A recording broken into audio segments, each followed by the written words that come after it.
most people don't know is that when someone dies in your house, it's up to you to clean up the mess. That's where I come in.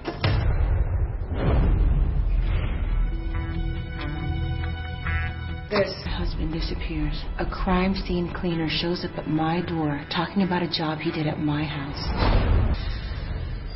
Who's gonna clean you up? در فیلم تمیز کننده ساخته رنی هارلین و با بازیگری ساموئل ال جکسون و اد هریس، بیننده با شغلی آشنا میشه که ممکنه تا به حال به گوشش نخورده باشه. تمیز کننده صحنه جنایت. کمپانی‌ها و افرادی وجود دارند که با پلیس قرارداد دارند که پس از وقوع جنایت در منزل یا محل عمومی، وقتی تحقیقات به پایان میرسه، به اونجا برن و با محلول‌های مختلف شیمیایی محل رو کاملا تمیز کنن. در خارج از کشور، به خصوص در واشنگتن، هم تعدادی از کارشناسان مسائل ایران وجود دارند که همین شغل پاک کردن رو در رابطه با اعمال جمهوری اسلامی از جنایت گرفته تا توطئه و نقشه‌های گوناگونش انجام میدن. اگر وسایل کار تمیز کننده ها در فیلم محلول‌های شیمیایی، ابزار کار این کارشناسان و متخصصان مسائل ایران مقاله ها و مصاحبه و شرکت در شوهای CNN و یا دیگر تلویزیون های دیگه و محافل فکری و بنیادهای مختلفه. مثلا وقتی توطئه رژیم در واشنگتن برای کشتن سفیر عربستان لو میره، این کارشناسان به وسط معرکه میپرند و میگن این توطئه جنگ طلبان آمریکایی و اسرائیلیه که برنامه حمله به ایران رو دارن. انگار نه انگار که اوباما تو کاخ سفیده. اوبامایی که تا به حال چند تا نامه برای خامنه‌ای فرستاده و وقتی مردم تو خیابون‌ها داد می‌زدن و از اوباما کمک می‌خواستن، به جای اومدن با ما رفت با اونا. یکی دیگه‌شون میاد میگه که بعیده که رژیم قاچاقچی‌های مواد مخدر رو برای عملیاتش استفاده بکنه. انگار نه انگار که خود سپاه پاسداران بزرگترین قاچاقچی مواد مخدر خاورمیانه است. و تازه در گذشته هم در ماجرای انفجار مرکز یهودیان در آرژانتین هم از همین برادران قاچاقچی در آمریکای لاتین استفاده کرده بود.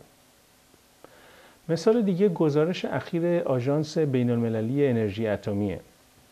وقتی آژانس در گزارشش گفت که پروژه هسته‌ای رژیم نظامیه، دوباره این کارشناسان میدوئن توی گود و میگن که آژانس تحت تأثیر اطلاعات آمریکا و اسرائیل و مجاهدین بوده.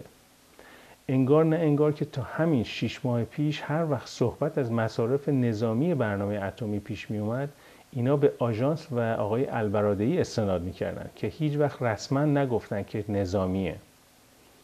یکی دیگهشون تو همین رابطه میاد میگه که کارشناسی که این گزارش رو تنظیم کرده تخصصش چیز دیگه ای بوده.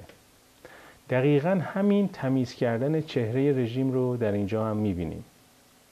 همین 2 هفته پیش وقتی رژیم با هماهنگی کامل بالاترین مقامات امنیتی رژیم به سفارت انگلیس و محل اقامت دیپلمات‌های انگلیسی حمله میکنه و همه چیز رو آتیش میزنه و خراب میکنه و میبره، دوباره این تمیز کننده ها که البته این بار بد جوری گیر کردن، اول سکوت میکنن و بعد میگن که کار یکی از جناح‌های رژیم بوده و نباید به حساب کل حکومت نوشت.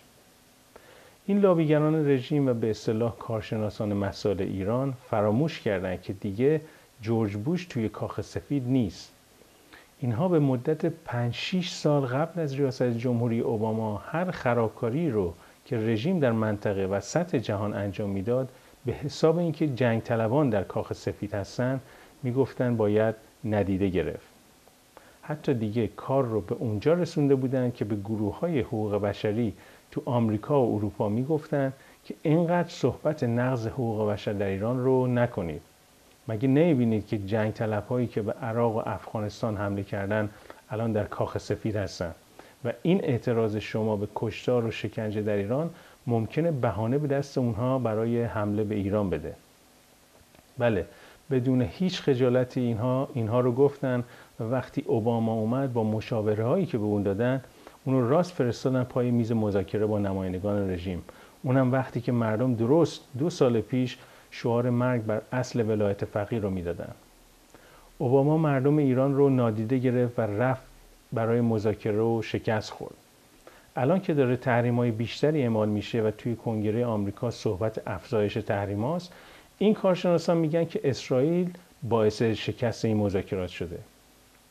ماده اصلی تمیز کننده این کارشناسان برای شستن چهره رژیم همین بحث به راه افتادن جنگه، اما ظاهراً این محلول هم داره خاصیت خودش رو از دست میده و همه دنیا برای حفاظت از خودشون هم که شده دارن فشارها رو بیشتر میکنن. اما فکر نکنید که این تمیز کننده ها از رو میرن یا دنبال شغل دیگه‌ای میگردن. صبر کنید دفعه بعد که رژیم یه دسته گل به آب داد، اینها رو نگاه کنید که همین حرفا رو دوباره تکرار میکنن.